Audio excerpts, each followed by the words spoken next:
जारी है। अहम खबर शेयर करेंगे आपके साथ। वज़ीर इत्तलात सिंध शर्जील मेमन को दोबारा दिल की तकलीफ हुई है। शर्जील मेमन को कराची में कौमी अमराज क़ल्ब मुंतकिल किया गया। डॉक्टर्स का शर्जील मेमन को मुकम्मल आराम का मशवरा। मजीद बात करेंगे अपने नुमाइंदे इरशाद संजरानी से। इरशाद, डॉक्टर्स का क्या बताना है?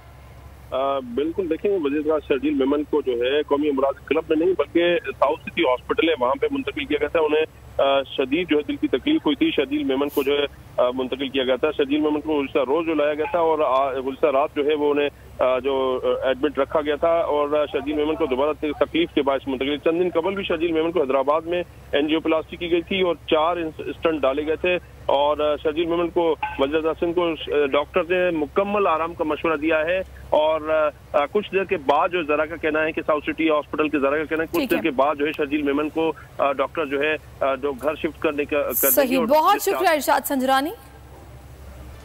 एक और अहम खबर दें आपको। F9 पार्क इस्लामाबाद में खातून से इज्तिमाई ज्यादती के वाक़े की तहकीक